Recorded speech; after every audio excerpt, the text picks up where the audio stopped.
Hey church, it is Thursday of Holy Week, Passion Week, looking toward tomorrow, Good Friday, where Jesus would lay down his life for his sheep. And we are looking at John chapter 13 today.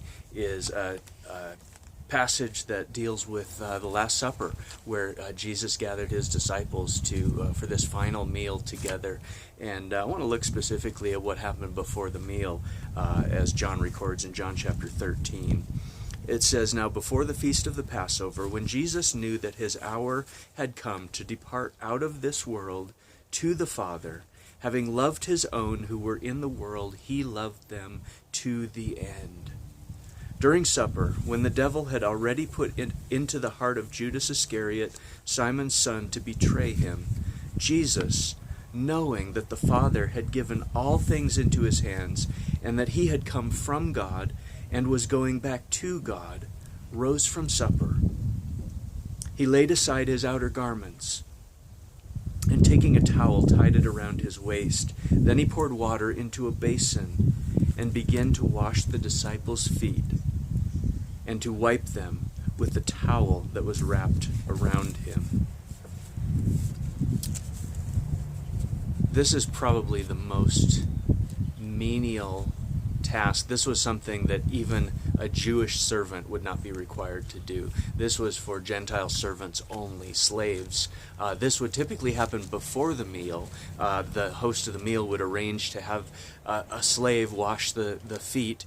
And you imagine in that day, people wearing sandals, traveling by foot everywhere on the dusty streets. Their feet would get filthy. They would need to be washed. And so this was a pretty gross, menial job that people just wouldn't stoop to do.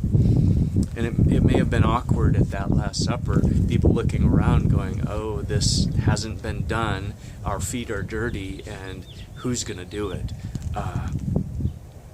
Jesus did it himself. Down in, I lost my place, verse 12. "When he had washed their feet and put on his outer garments and resumed his place, he said to them, 'Do you understand what I have done to you? You call me teacher and Lord, and you are right, for so I am.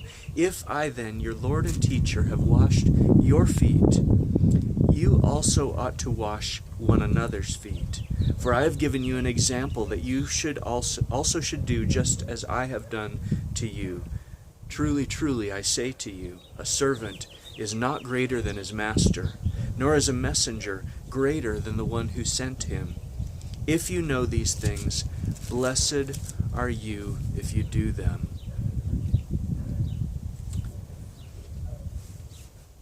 Jesus instructs, commands us to follow his example. And he, being the greatest, this passage starts out saying he knows all authority has been given to him by the Father. He has come from the Father. He is the only begotten Son that came down from the Father's right hand, took on flesh to become one of us, to save us, and he is about to return to his Father's side, to the glory that he had before the world was created.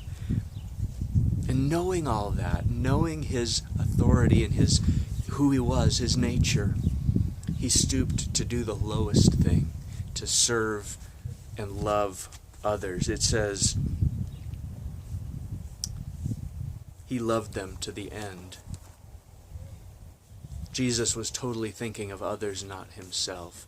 And this is an example for us. One, to just worship him and say, "Wow, you would do that for me. You would stoop that low for me." And two, to look around and say, "Well, how can I wash the feet of others? How can I?" Some people take that literally and do foot washings. I don't think that's the point of Jesus' command here.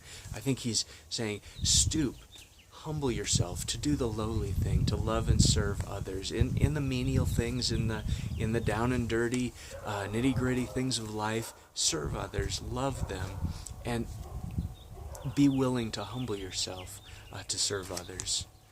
So, hope this blesses you and encourages you. God bless you, and we'll see you tomorrow on Good Friday.